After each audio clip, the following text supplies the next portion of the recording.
There are options for women to be able to stay in school, to get an education, and to care for their children at the same time and choose life. Pro-life policies on Catholic campuses. The program's providing a path toward success for pregnant students and new mothers. A very high percentage of those people living there are Christian, and they've been attacked numerous times. Tracking gross violations of religious freedom worldwide. We look at the latest report from the U.S. Commission on International Religious Freedom and the countries where Christians are facing a rise in persecution. I've done a lot of unhealthy self-protecting behaviors. Fears of abandonment, anxiety, depression, and a lack of confidence in relationships. The toll of divorce can have lasting impacts, but one ministry is helping adult children of divorce heal. EWTN News In Depth starts now.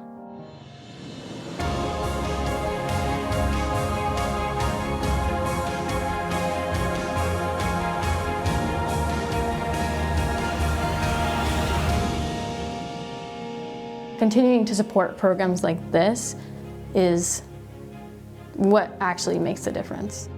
Support for new mothers and mothers-to-be. They say it takes a village, and some Catholic colleges and universities are stepping up, not just to welcome, but to embrace and accompany unmarried pregnant students and help them flourish and achieve their educational goals.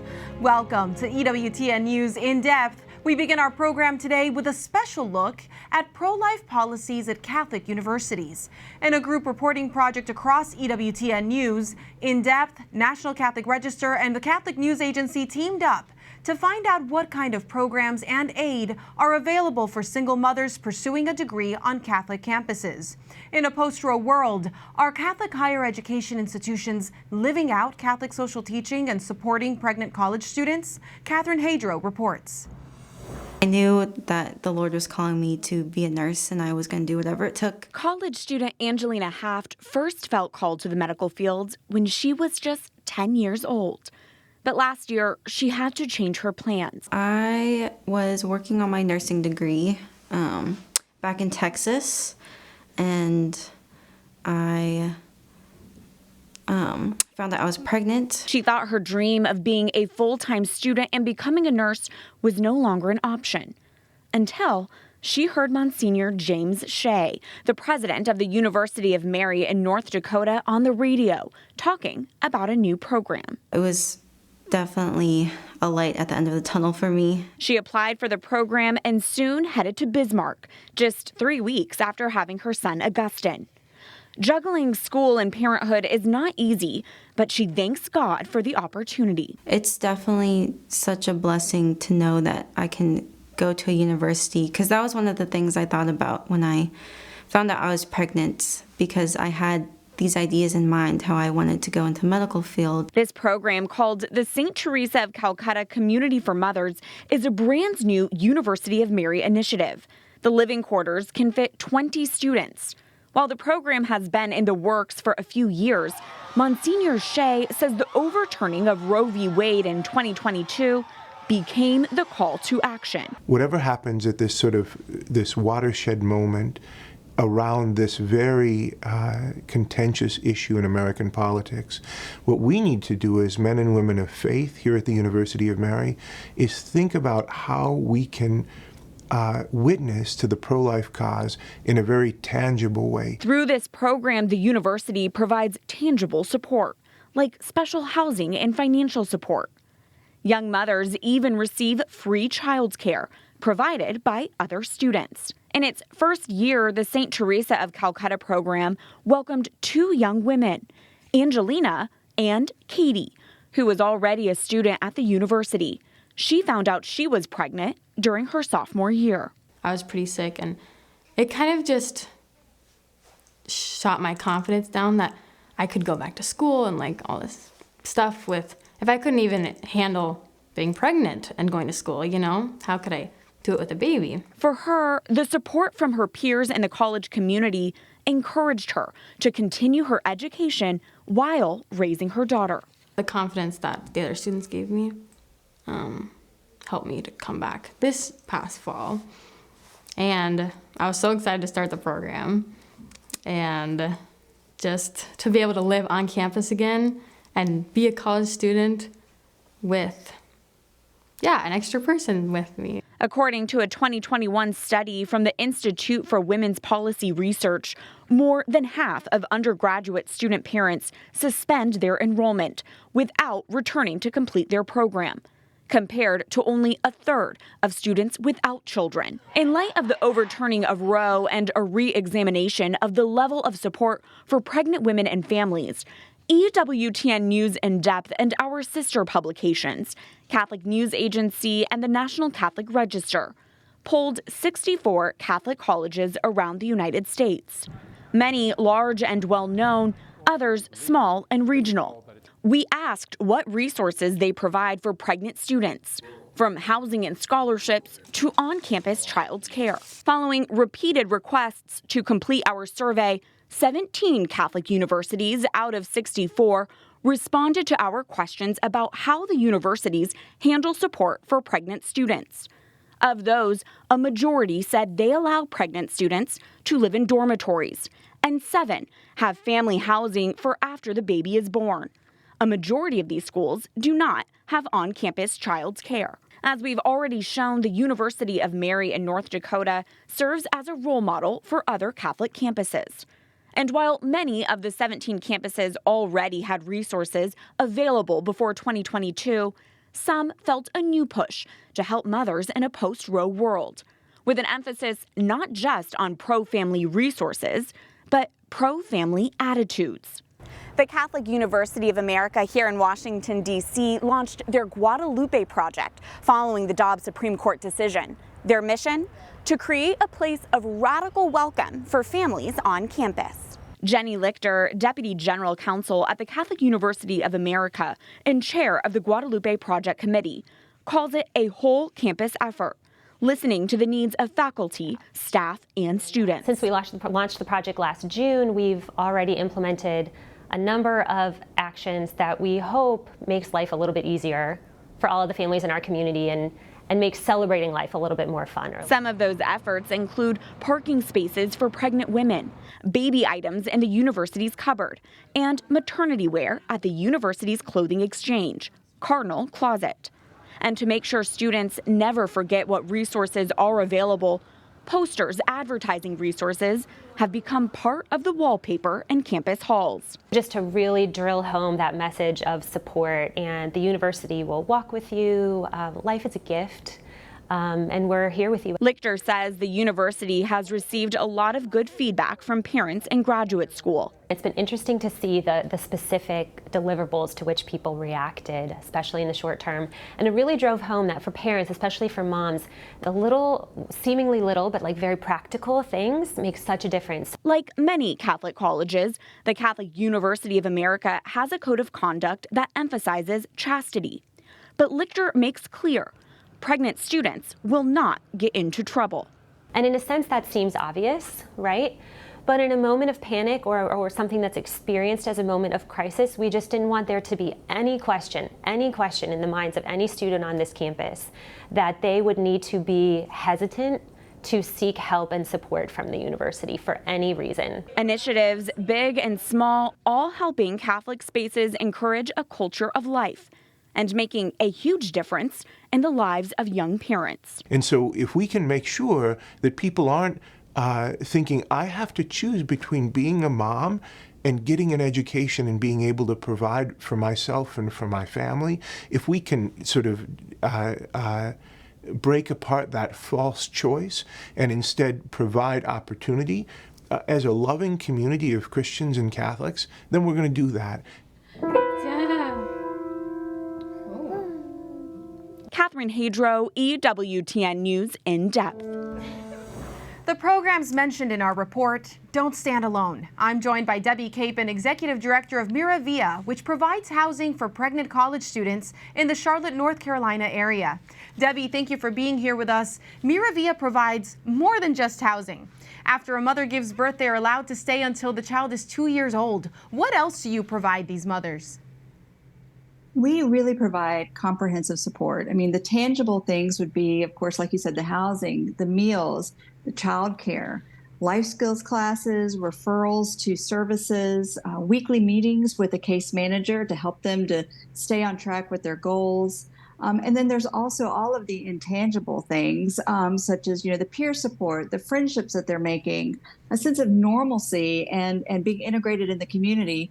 And all the while, every need is taken care of, from diapers to wipes to, cribs, car seats, strollers, everything they need. That's amazing. And Miravia is located on the campus of Belmont Abbey College in Charlotte, North Carolina, but students don't have to be specifically enrolled in the college to receive this benefits. Is that correct? Yes, it's very unique. We have built this facility with the generosity of the land donated by Belmont Abbey.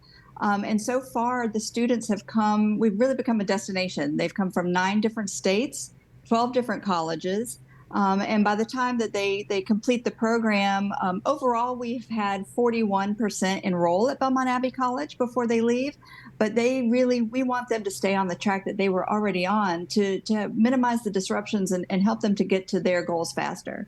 And how many students are you currently helping? Have you seen an uptick in the number of women choosing life since the launch of the program?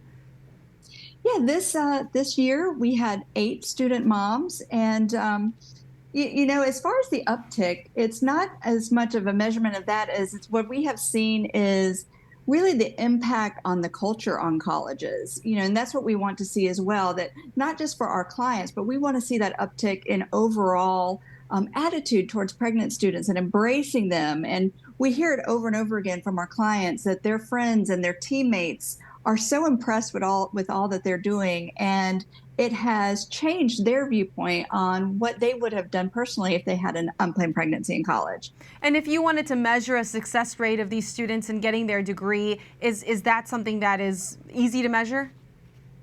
Yeah, when they are with us, we have 100% success rate. While they're with us, they are advancing their degrees and getting towards their goals. And overall, 75% of our moms graduate either while they're with us or within 2 years after leaving us. And so we could not be more proud of these young women. Just this weekend, we had 5 moms cross the stage and get their diplomas. Oh, that's wonderful. How engaged are the students on campus then in what you're doing? Do they volunteer? Is this something that's a really active ministry for them too? It really is. Belmont Abbey has just set this beautiful example of embracing these moms. Everything from surprise baby showers in their classrooms to coming and babysitting, volunteering. The sports teams come out and do projects. Professors invite us to come and speak to their classes. And it really is this beautiful relationship between the 2 organizations. Well, that's wonderful. Thank you so much for your work, Debbie, in this field. It's making a serious difference. Thank you. It's our honor. Loretta Brown, a reporter for the National Catholic Register, collaborated with the Catholic News Agency and EWTN News In Depth on this report. She joins me now to give us a little more insight into our joint reporting project. Loretta, it's so great to have you here. I'm so proud of this report and the ongoing reporting that will be happening as you keep track of these colleges. So you were making these phone calls alongside a couple of other people, but only 25% of these colleges responded. What did you learn from those who did respond? Of those that did respond, there was definitely accommodation kind of on a basic level for these students who became pregnant. So 15 out of the 17 schools that did respond had pregnant students could remain in the dorms, for example, right? They had those housing needs met. And of those that didn't have that option, there was a separate accommodation for off-campus housing, right? So no one was losing their housing that instant or anything like that. However, it was smaller numbers with some of these more specific accommodations. So 11 out of 17 of those schools had lactation rooms, for example, a nice accommodation for student moms. And then 5 out of the 17 had on-campus childcare resources, which I think is a huge part of, being able to balance student life and motherhood. Right. That's true. Well, what do you think are the challenges for universities and colleges trying to set up programs similar to Miravia? Well, from what I've seen and kind of heard, funding can be a key part here. Is depending on the size of the school and the funding, they have to make some of these decisions about what they can do, what their resources can afford. And I was inspired to see some creative solutions. Certainly some of these schools had volunteer babysitting networks of, student volunteers, right, where, they're not maybe breaking the bank, but the community's getting involved and they have this incredible resource of childcare available. That's really important. So then, do you think that the wake of Roe being overturned, these policies with abortion being banned in different states, that's going to both increase the need, but also the interest from these colleges and universities to get involved? Yes, absolutely. I think it will both increase the need and the interest. And that was some of the feedback I was hearing even within some of these specific survey responses where schools saying, oh yeah, if this situation arose, or to think about, we are actually we're assessing what more we can do. And I was very inspired, talking to, for example, Catholic University of America. They used this kind of as a wake-up call. They said, okay, we need to look at what we have and what we can offer. And it's an ongoing thing. They're still receiving feedback and still seeing what can we add. So I think, some of these schools are doing soul searching in this moment on this. That's great. Well, we look forward to following up with you so we continue looking into these policies and then also providing students the choice to choose a campus that is going to treat mothers and life in this way. Thank you so much, Loretta. Thank you, Montse. Of course. To see Loretta's coverage and other writers' coverage of these programs, check out the websites of our sister organizations, the Catholic News Agency and the National Catholic Register. Still to come, a ministry that hopes to heal the deep wounds of adult children of divorce. We speak with the founder of the ministry about why he created it and what the path to healing looks like. The scope and scale of the violations this report documents are nothing less than disheartening. Imprisonment, torture, and genocide. A report calls attention to the millions who are persecuted for their religious beliefs. The countries where conditions are worsening next.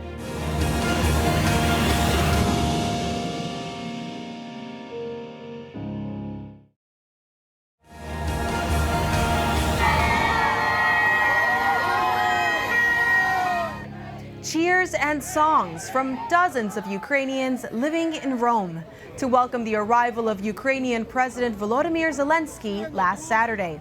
Zelensky met with Italian officials during his brief visit to Rome, and for the first time since the war started in February 2022, he met with Pope Francis, greeting him with his hand over his heart and calling it a great honor. The two discussed the continued humanitarian need for those suffering from the war before exchanging gifts. Pope Francis gave Zelensky a bronze olive branch, and Zelensky gave the Holy Father artwork entitled Loss, representing the killing of children during the war. Pope Francis has said that he's working behind the scenes to broker peace, but neither Russia nor Ukraine have confirmed that statement. Religious persecution, it's on the rise. Believers are suffering in countries like Cuba, China, and Iran, as they have been for decades. But there's also new persecution in countries like Nigeria, and really egregious in Nicaragua. The tightening grip of regimes, dictatorships, and militant groups is leading to the erosion of a fundamental right to religious freedom in countries across the globe. The U.S. Commission on International Religious Freedom has released its 2023 report assessing government policies worldwide that lead to the repression or persecution of people of faith. This year, 28 countries highlighted in red and orange were placed on the Countries of Particular Concern list or the Special Watch list. Each list tracks varying government engagement in or tolerance of religious freedom violations. Some of those countries include Sri Lanka, Turkey, India, and Nicaragua, where priests and bishops have been thrown in jail. Nicaragua is a case of extreme violence against the church in a place that's predominantly Catholic, which is very unusual. Since, I think, in the last 5 years, there have been almost 530 acts of violence against the church. The chair of the U.S. Commission on International Religious Freedom, Nuri Turkel, joins us to break down this report. It's great to have you back on the show, Nuri. Let's start in Nicaragua. The Missionaries of Charity, an order established by Mother Teresa, were kicked out of the country last summer. We saw multiple Catholics, Christians, and political dissidents imprisoned, including Bishop Rolando Alvarez, who's still behind bars. The U.S. did intervene, negotiating the release of many of those prisoners who were then brought to the U.S. What else is the U.S. government doing in the wake of these injustices? Thank you very much for having me on. The 2022 report on religious conditions in Nicaragua reports a worsening situation that is very concerning to us. The government of Nicaragua, under the President Daniel Ortega and Vice President Murillo, escalated its campaign of harassment and severe persecution against the Catholic Church by targeting clergy, eliminating church-affiliated organizations, placing restriction on religious observances, and in engaging in hate speech against the Catholic Church. So these are the things that we are very concerned. As a result, we have recommended Nicaragua as a country of particular concern for the first time. From 2019 through 2022, we recommended Nicaragua as a country that should be on the special watch list. Is there anything that could be triggered from that recommendation? The Ortega regime continued to detain, imprison the individuals associated with the Catholic Church, including Bishop Alvarez that you pointed out.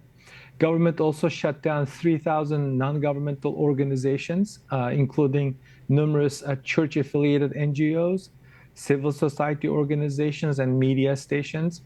Government also, again, expelled priests and prevented them from returning to the country after traveling abroad without any official explanations. And finally, regime continued to arbitrarily ban Catholic processions in several cities, often for reason of internal security, which is a very common excuse for countries or regimes that persecute their own religious communities. Well, it seems things are only getting worse. And we're seeing things getting worse for Christian communities attacked in Nigeria last year as well, including a bombing at a Catholic church that killed 40 people on Pentecost Sunday. We're going to get to that anniversary soon. And another 100 Christians killed this year. What are USERV's recommendations to protect Christians in Nigeria? You know, the situation in Nigeria is very, very worrying. It has taken a disturbing trend. Since my 3 years with the Commission, I have been advocating raising the cases of a Nigerian Christian community with the senior officials, both in previous administration and current administration.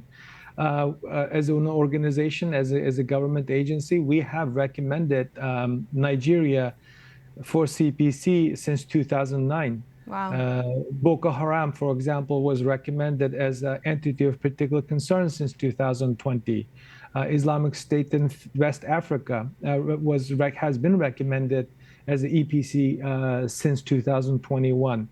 So I essentially hope that the administration will listen to us. This is a very concerning situation, that there's an actual atrocity, crimes being committed against the religious communities, particularly the Christian community.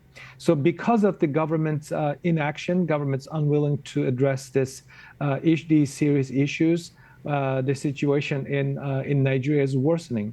It's only, in the past we were talking about non-state actors committing acts of violence, but now it's becoming rampant. It's happening pretty much everywhere, and also people who have been criminalized for even not following a certain type of religious practices. So this is very concerning.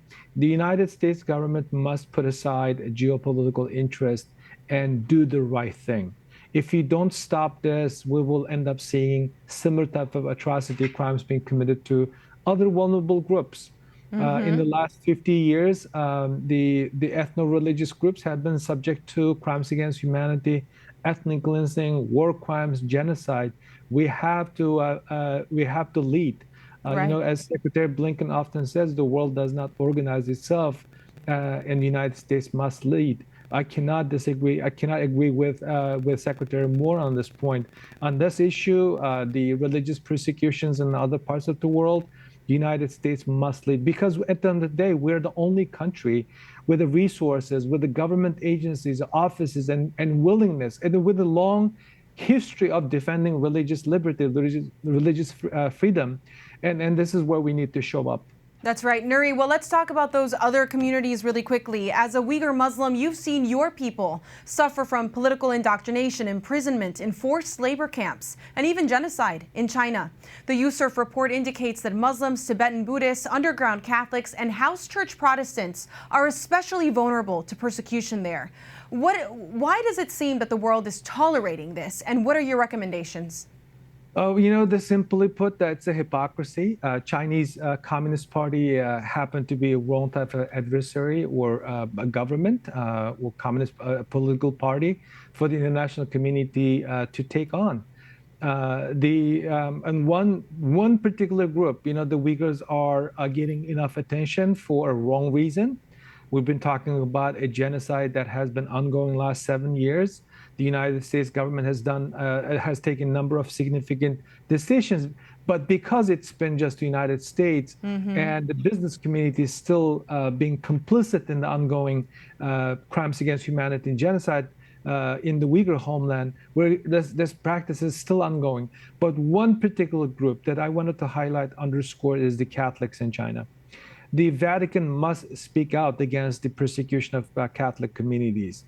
The Catholic Church and China has this mysterious agreement that has been renewed multiple times. And in one provision in that agreement, allowing the Vatican to have a saying in the appointment of bishops in China must be honored. And also Vatican and our government and other governments, like-minded governments and allies and partners must speak out, must pressure the Chinese to stop sinicization of religious texts, particularly Bible and Quran. Right. And also we need to pressure the Chinese to stop forcing Catholics to sign up with the Catholic Patriotic Association. That is an arm of the Communist Party. Communist ideology and religious belief are incompatible. The CCP has figured that out, but the Western liberal democracies are lagging behind. We need to do the right thing to protect the Catholic community in China. Well, Nuri, we're grateful for your advocacy and for your clarity around this, and we hope that everyone will speak up on these horrific and egregious violations of human rights. Thank you so much. Thank you very much for having me on. The USERF report gives robust descriptions of religious violations globally. You can read it by visiting www.userf.gov. After the break, predicting divorce. A new report shows a common trend many couples take part in that could mean they're more likely to separate. We'll be right back. Basically, what we try to give is give some dignity to the people that are on the streets, and empower them to make a change. Support for those living on the streets. The program helping homeless individuals find security, love, and opportunity. That story ahead.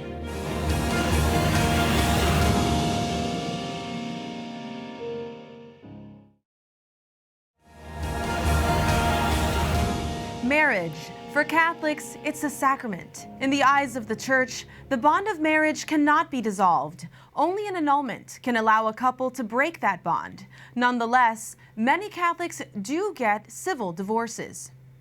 According to the latest data from the Centers for Disease Control, there were more than 689,000 divorces and annulments in the U.S. in 2021. That was across 45 states. California, Hawaii, New Mexico, Minnesota, and Indiana were not included. Studying divorce rates and reasons for divorce can be tricky. It's a complicated issue, and there can be many factors that lead a couple to want to end their marriage.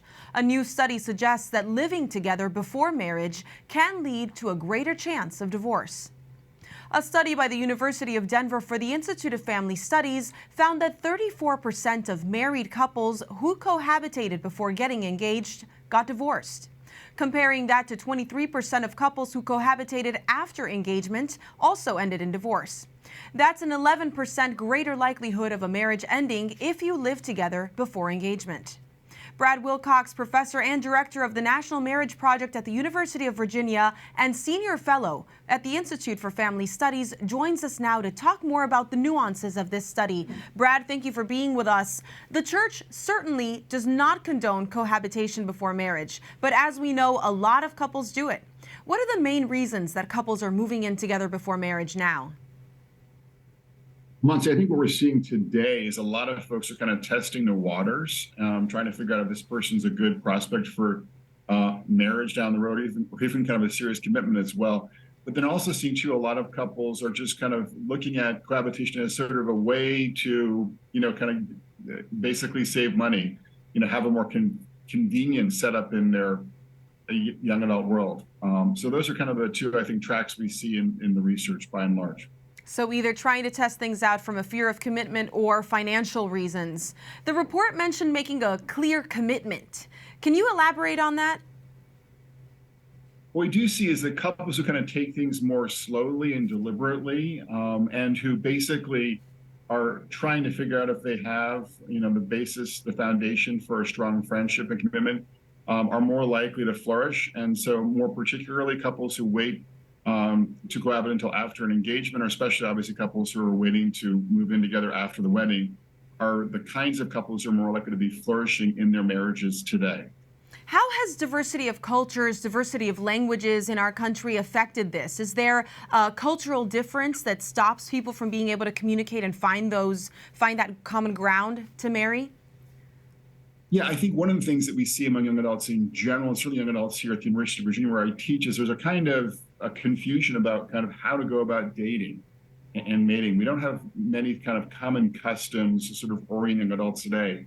And so in a world where there are few rules, few scripts to abide by, many young adults think that cohabiting with someone is the best way to sort of figure out if they have a future together. And Brad, then what advice does this report offer for a successful marriage? We see, I think, both in this report and just more generally, is the couples who, again, kind of take things slowly, who kind of deliberate together about their future, who look for a common foundation of friendship, and who postpone cohabitation until at least an engagement, but I would say particularly until the wedding date, are more likely to be flourishing in their marriages, and they're more likely to avoid divorce court.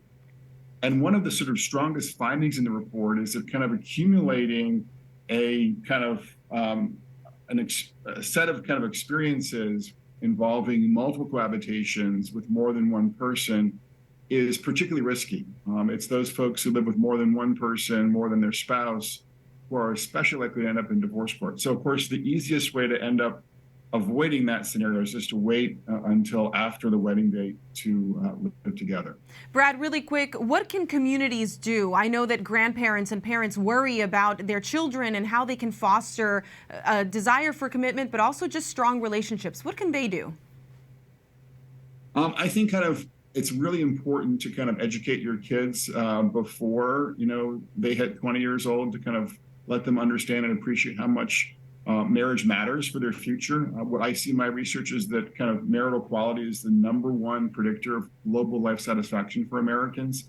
So to kind of given that kind of reality, kind of give your kids a sense of sort of how important it is to kind of basically approach, dating and sort of finding a spouse with the same degree of kind of intentionality and seriousness of purpose that you do oftentimes with, your schooling and your career future. And if you kind of, take things seriously when it comes to dating, looking for someone who has kind of, some important measure of character, who shares your faith, for instance, you're much more likely to be flourishing when you go ahead and put a ring on it. Really good advice. We suggest everyone put a ring on it. Thank you so much, Brad. Thank you, Montse. We continue our discussion on divorce after the break. I'll speak with the founder of a ministry that helps adult children of divorce learn how to heal. Stay with us.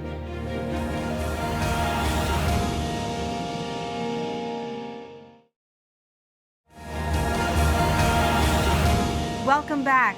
We continue our conversation on the impact of divorce with a look at how it affects children, specifically the wounds adult children of divorce carry. According to some estimates, 50% of children born into married families today will witness their parents' divorce. The effects can last for decades. Varying studies show adult children of divorce are more likely to have difficulty maintaining close relationships, have lower oxytocin levels, have a higher risk of smoking, and face a greater risk of divorce themselves, just to name a few. Healing is difficult, but it's not impossible for adult children of divorce. One ministry specializes in helping them find support and resources for overcoming this pain from within the church. Dan Miola, the co-founder of Life-Giving Wounds, and Father John Paul of the Franciscan Missionaries of the Eternal Word and chaplain for EWTN, join me now to talk about the importance of this ministry. Thank you so much for joining me, gentlemen. Dan, what are the first steps toward healing when adult children of divorce have carried these scars for so long? Yeah, I'd really take Paul's admonition to anybody who's facing suffering to grieve with hope. 1 Thessalonians 4:13. So there's a lot of adult children divorced who wonder if they have any wounds because their wounds have been minimized, ignored, or silenced for all sorts of reasons. So just to offer them to have the permission to grieve and explore that this may in fact be a wound.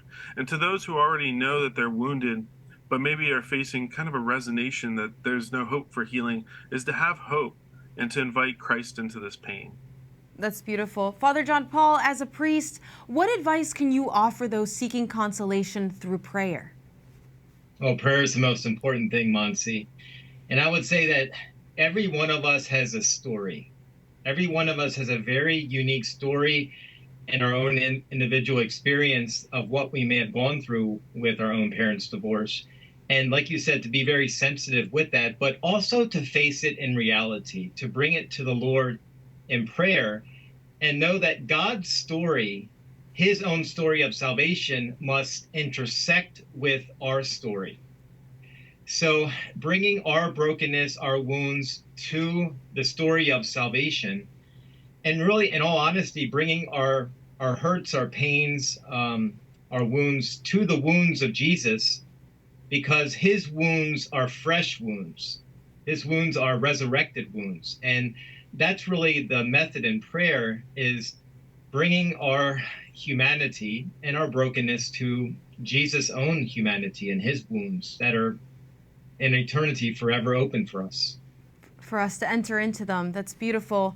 Dan, what does peer support look like in this ministry? I know a lot of people, they're hesitant to even talk about divorce. They're worried about hurting other people, hurting their parents. What does it look like to do this in community?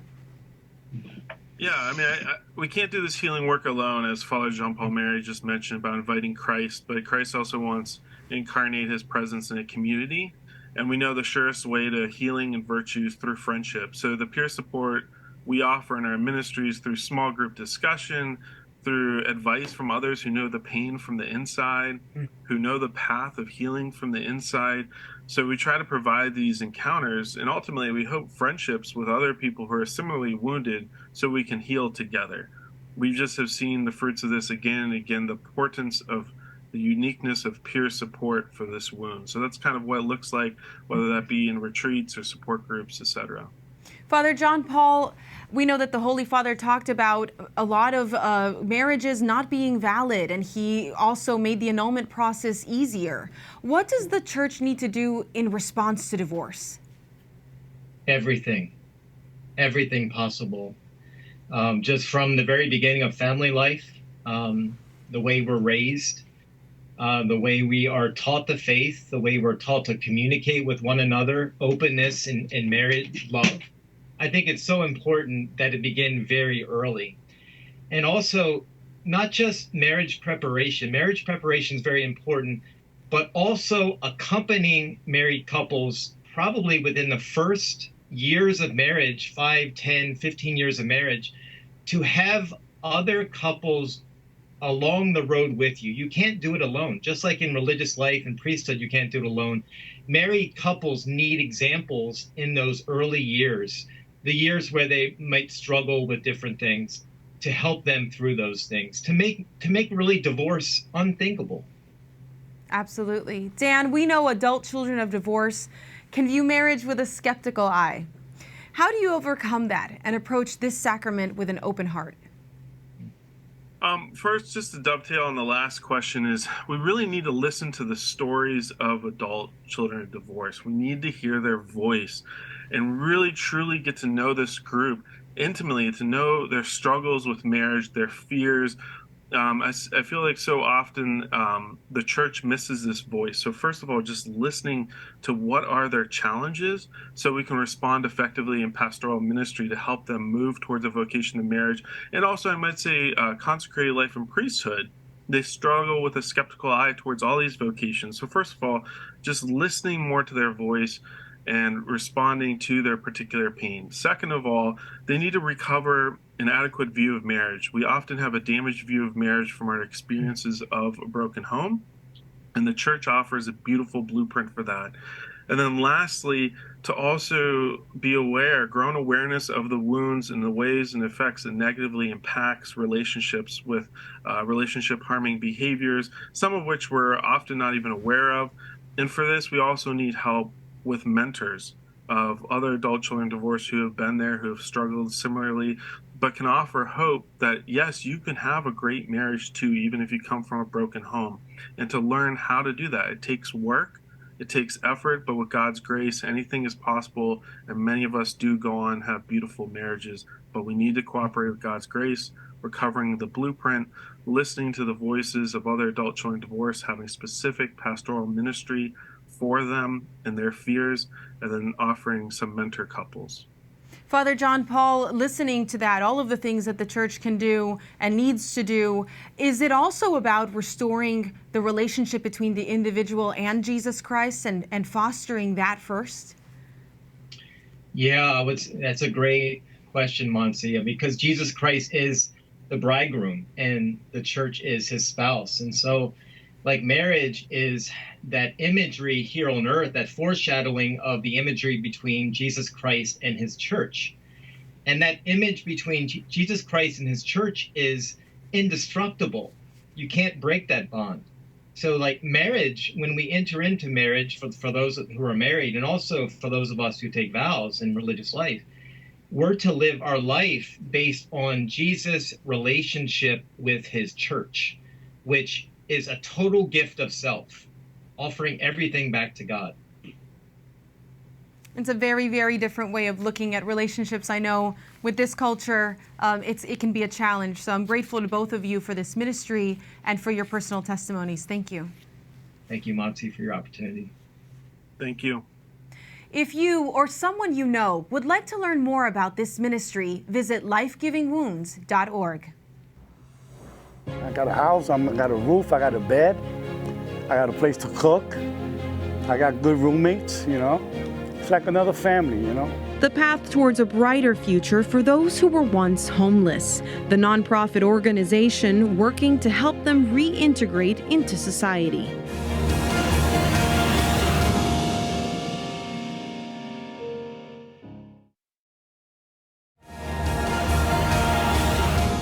Homelessness knows no bias, and the circumstances are often complicated.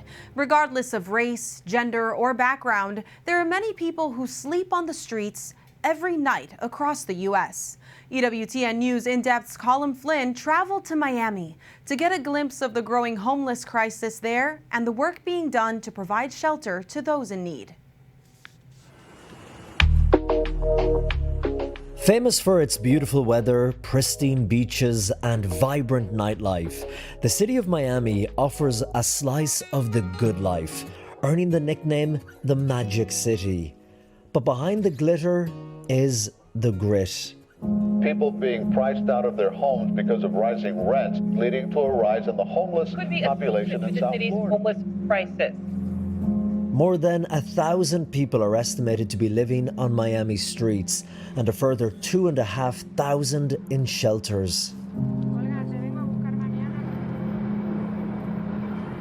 They end up on the streets for a number of reasons. Many are immigrants who have come from South America to chase the American dream, lured to Miami because of its large Latino and Spanish-speaking population. Others are Americans who suffer from alcoholism, drug addiction, and other problems. Let's go to a shelter. Who wanna go? This is the story of a group who are helping the homeless, a Catholic non-profit organization called Hermanos de la Calle, or Brothers of the Street. They go out at night to meet the homeless, offering them food, shelter, and counseling. Narciso Munoz is the founder. We started like 7 years ago. Why? I just was trying, to have like a special connection with God. I feel the call, but especially because I have a lot of kids and I want to show them where Jesus was. Faith in action. Faith in action, and to try to see Jesus in other people, Tonight, Narciso and his group of volunteers are in a small park in Miami, known to be a hotspot for those sleeping rough. This man has just arrived from the Dominican Republic with his son. He tells me that they've been traveling for months through countries like Peru, Ecuador and Colombia, walking some of the way, getting help for other parts of the journey. Somebody give me $40, somebody give me $20. He says he finally made it to the US border in Texas and then got a bus to Miami. But here they have no family or connections. I want to make money for my son, so he doesn't suffer like I suffered.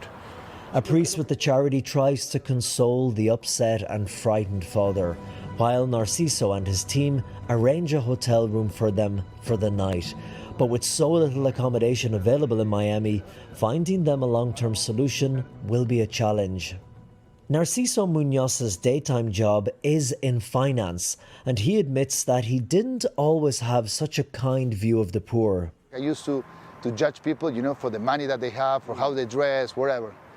And sometimes, as we met with this Dominican man, who is a good father, who is a good man, he's doing everything for his kid. Now, for the past 7 years, his ministry has helped hundreds of people on the streets of Miami. Basically, what we try to give is give some dignity to the people that are on the streets, and empower them to make a change. Noticing that one of the biggest challenges to people on the street was getting back into the housing system, Narciso had the idea to rent houses in different parts of the city where the homeless could live together as housemates and under supervision support each other to overcome their addictions and other challenges. It's late in the evening, and in one of the houses a group of men are sitting around a table and having a weekly support meeting, talking openly and honestly about the struggles they've faced that week. One of the men living in the house is Anders, who is from Miami but lived in Tulsa, Oklahoma for a number of years. 20 years of drinking. Oh, really? Yeah. So it was time to put a stop to it. And what kind of problems did the drinking lead to? Loss of jobs, loss of family connections, loss of home. It was just one problem after another. Anders says he drank away everything in his life and had reached rock bottom. Oh, I was scared, I was terrified. It was like one of those where you just don't want to live anymore. Another one of the houses has 10 men living in it. They're all expected to be self-sufficient, pay a portion of the rent, and help with the upkeep of the house. This gives them a sense of ownership and responsibility. Luis is from Puerto Rico and is one of the residents who came here from the streets. Nobody wants to live in the streets. I just thank God every day that I'm here. I got a house, I got a roof, I got a bed, I got a place to cook, I got good roommates, It's like another family, It's all spiritual. Wow. Gongolo is from Chicago originally and is another one of the residents who came here after spending 15 months on the streets. He shows me his shared room. Here, this side is mine. And this is pictures of my family. Wow. When I was younger with my father, my sister, my nephew, my granddaughter, when she was younger today. I look at it a lot, think back. Sometimes it's good, sometimes it's not. The way I look at life and think about it now is totally different from the way I was used to living. I feel good. I feel good. Like I said, thank God. I'm just happy. The charity Hermanas de la Calle is doing what it can to help the homeless population of Miami. But in reality, it's a constant struggle with more and more people needing help. And Narciso Munez still works full-time in a bank, but says his new calling in life has given him a sense of purpose. God gave me a lot of blessings. I need to share them. Don't worry. I'm not here to judge. If you take a shower, you dress okay, maybe you find a job. And once you find a job, you can pay for your bed. And when you can pay for your bed, you can pay for the supermarket. And then you're back in society. And for the ones who are able to get off the streets and those who are able to break out of addiction, now they look to the future with hope and dreams. God willing, I'll be moving back to Oklahoma here in a couple of months. Now that I have some sobriety in me, and that's all I gotta do. Just stay sober. Stay sober, I know. Easier said than done. Yes. But one day at a time. Exactly, that's what we one day at a time. In Miami, Colin Flynn, EWTN News In Depth. It's hard work to recover from homelessness and to help others recover from it. But the goal is change, reintegration, and independence. That does it for our program this week. Tune in next week, same time, same place, for more news and reports important to your Catholic faith. See you then.